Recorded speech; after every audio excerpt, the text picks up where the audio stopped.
Hi hello నమస్తే welcome back to iDream media. ఈరోజు మనతో ఉన్నారు స్టాక్ మార్కెట్ అనలిస్ట్ అయిన సుందరరామరెడ్డి గారు. ముఖ్యంగా ఇండియాలో ఒక ఎస్యూవీ అంటే ఒక కార్ కొన్నప్పుడు మీరు పే చేసే ట్యాక్స్ ఎంత ఉంటుంది అనేది క్లుప్తంగా ఈరోజు ఎపిసోడ్లో తెలుసుకుందాం. Hi sir. ఇండియాలో కార్ ఉండాలనే ఈ కాన్సెప్ట్ కానీ ట్రెండ్ కానీ ఇప్పుడు బాగా మంచి ఫ్లోలో ఉందన్నమాట. సో ఇలాంటి టైంలో ఒక కార్ నేను ఒక ఎస్యూవీ కొంటున్నాను, ఒక 15 లక్షలు 20 లక్షలు పెట్టి అనుకుంటే దాని మీద నేను ఎంత ట్యాక్స్ కట్టాల్సి వస్తుంది? కారు ఇవాళ రేపట్లో అది లగ్జరీ కాదండి, నెసరీ అయిపోయింది. ఎందుకంటే సేఫ్టీగా ఆఫీస్ నుంచి ఇంటికి నుంచి ఆఫీస్కి పోవాలంటే ఒకప్పుడైతే 2 వీలర్స్ అయితే సరిపోయేది. బట్ ఇప్పుడు చాలా ర్యాష్ డ్రైవింగ్ అంతా చూస్తూనే ఉన్నాం బయట రోడ్ యాక్సిడెంట్ ఎలా అవుతున్నాయో. అందుకని కారు కొనటం ఈ టైంలో లగ్జరీయా 2024లో కూడా అంటే it not be luxury, it is necessary. Safety కోసం ఒక ఫ్యామిలీ స్మూత్గా వెళ్ళాలన్నా, ఏదైనా బయట టూర్లకు వెళ్ళాలన్నా ఇట్స్ నెసరీ అనమాట ఇప్పుడు. అందుకని ఏసీలు, ఫ్రిడ్జ్లు, ఫ్యాన్లు, ఈ కార్లు, స్కూటీలు ఇవన్నీ నిజంగా లగ్జరీ వస్తువులు అంటే ఇప్పుడు లగ్జరీ కాదండి, అది బేసిక్ నీడ్స్ ఇప్పుడు మార్కెట్లో. అంటే మీరు ఏది కొన్నా సరే ట్యాక్సెస్ మ్యాండేటరీ, వాటిని గుర్తుపెట్టుకోండి. ఫర్ ఎగ్జాంపుల్ ఈ ఎగ్జాంపుల్లో మనం చూసుకున్నట్టు ఒక డీజిల్ మీరు ఎస్యూజెట్ కొన్నారనుకోండి, ఎక్స్యూవీ, అది మీరు ఆల్మోస్ట్ 14 lakh అవుతుంది. అది వాటికి ట్యాక్స్లు మనం చూసామనుకోండి, ఎస్జీఎస్టీ కానీ సిజిఎస్టీ కానీ అంటే చెస్ కానీ మొత్తం కలుపుకుంటే దగ్గర 7 లక్షలు అవుద్ది. 14 లక్షల కారు, అందులో సగం మళ్ళీ ఎక్స్ట్రా ట్యాక్స్ కట్టాలి నేను. ఇండియాలో మీరు ఏది కొన్నా 50% ట్యాక్స్ లాగా అవుతుంది. అదే మీరు ఇంపోర్ట్ చేసుకున్నారనుకోండి 100% అవుతుంది. ఇంపోర్ట్స్ కార్ మీద అనుకోండి 100% ట్యాక్స్ కట్టాల్సిందే. అందుకని మీరు ఎలాంటి కార్లు కొంటున్నా టోటల్ కార్ వాల్యూ ప్లస్ ఈ ట్యాక్సెస్ మొత్తం కలుపుకుంటే నీకు ఆల్మోస్ట్ 21 lakhs వస్తుంది ఇక్కడ. అందుకని మీరు ఏదైనా కొనే ముందు పెద్ద ఐటమ్స్ కొనేటప్పుడు ట్యాక్స్ ఇంప్లికేషన్ ఎంత ఉంటుందో చూసుకొని తీసుకోవటం బెటర్ అనమాట. కార్ అఫోర్డబిలిటీ ఉన్నా కూడా ఎక్స్ట్రా సగం ప్రైస్ మళ్ళీ నేను కార్ మీద మళ్ళీ పెట్టాల్సి వస్తుంది అన్నప్పుడు ఇది ఎంతవరకు ఫైనాన్షియల్గా కానీ ఎమోషనల్గా కానీ ఎంతవరకు వర్క్ అవుతుంది అంటారు? ప్రతిదీ మనం మనీ మ్యాటర్లో చూడలేము. చెప్పాను కదా, ఇప్పుడు నెసరీ అనుకోండి, మనం ఒక 100 kilometers రోజు జర్నీ చేసి రావాలి అనుకున్నప్పుడు స్కూటీ మీద నువ్వు పోయి రాలేవు. 5 kilometers అనుకుంటే ఓలా ఓబర్ ఉన్నాయి కాబట్టి నువ్వు వాడుకుంటావు. అందుకని ఓలా ఓబర్ ర్యాపిడో ఉన్న ఈ రోజుల్లో కూడా ఇంకా కారు కొంటున్నారు అంటే బహుశా వాళ్ళకి నెసరీ అయి ఉండొచ్చు.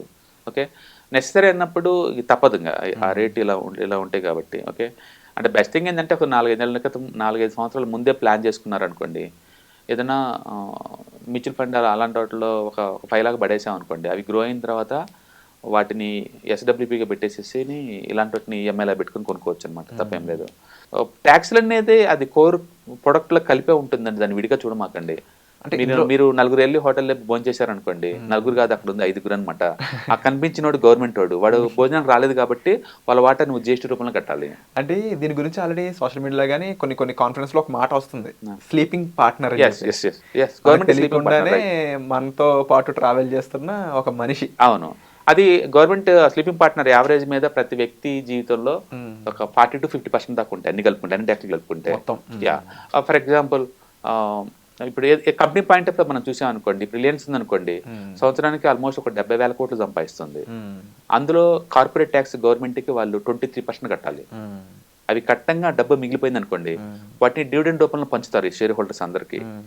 డివిడెండ్ డిస్ట్రిబ్యూషన్ ట్యాక్స్ మళ్ళీ అది కట్టాల్సిందే, అది 22% దాకా ఉంటుంది. వాటిని కడతారు.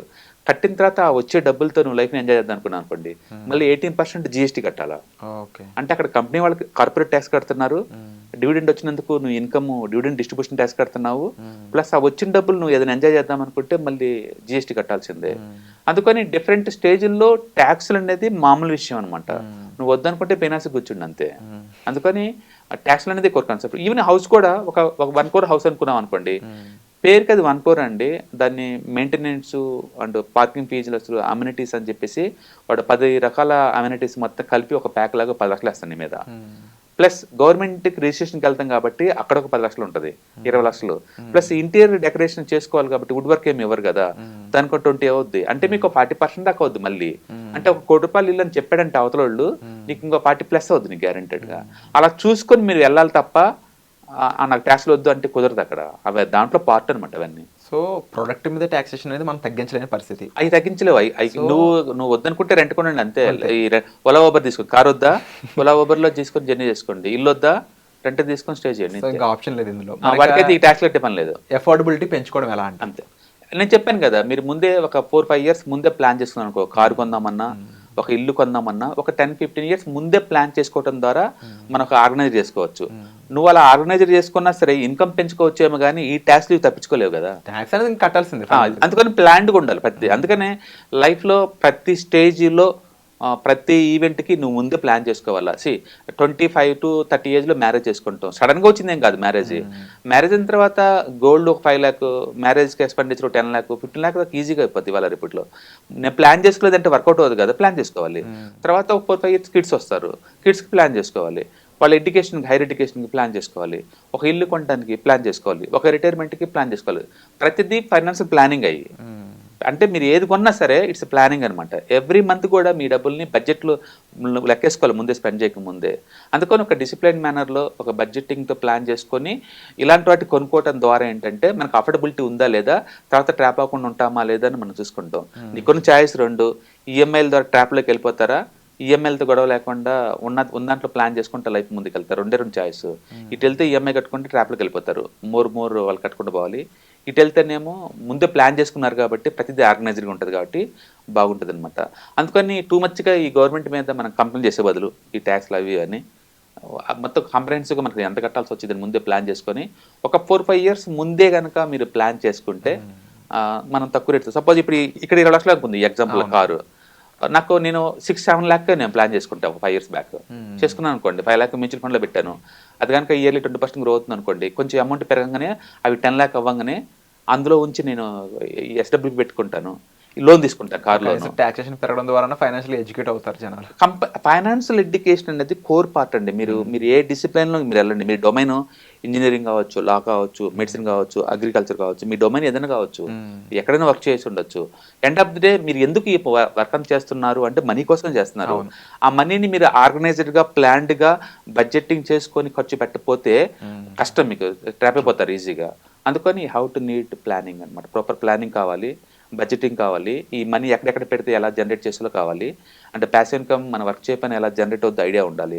అందుకని ఫైనాన్షియల్ లిటరసీ పెంచుకొని, ఇన్కమ్ పెంచుకొని వాటిని జాగ్రత్తగా ప్లాన్ చేసుకోవటం ద్వారా ఎలాంటి వస్తువులను కొనుక్కోవచ్చు పెయిన్ తక్కువతో అంటుంది అది. బట్ కరెంట్ రియాలిటీ ఎలా వర్క్ అవుతుంది అనేది మాకు తెలియజేస్తుంది కూడా. Thank you so much. Right. Hi. ప్రస్తుతం ఉన్న ప్రపంచంలో ఫైనాన్షియల్ లిటరసీ అనేది ఎంత ఇంపార్టెంటో అందరికీ ఇప్పటికే అర్థమై ఉంటుందండి. సో స్టాక్ మార్కెట్కి వచ్చేసరికల్లా ఇది చాలా అప్ అండ్ డౌన్స్ అవుతూ ఉంటాయి. మార్కెట్ చాలా వాలటిలిటీ ఎక్కువ ఉంటుంది. వేరే అసెట్ క్లాస్తో పోల్చుకుంటే ఇక్కడ టూ మచ్ వాలటిలిటీ ఉంటుంది. సో దీన్ని ఎలా హ్యాండిల్ చేయాలి, and ETFs, index funds, mutual funds ద్వారా ఎలా మనీ మేక్ చేసుకోవచ్చు, ఇది టోటల్ మీకు ప్యాసివ్ ఇన్కమ్ లాగా as well as active income లాగా ఎలా ఉపయోగపడుతుందో ఈ ప్రోగ్రామ్ ద్వారా మీకు నేర్పడుతుంది. కాబట్టి ఇంట్రెస్ట్ ఉన్న పార్టిసిపెంట్స్ ఈ కింద రోల్ అవుతున్న నెంబర్కి పింగ్ చేసుకొని సీట్స్ బుక్ చేసుకోండి. Thank you.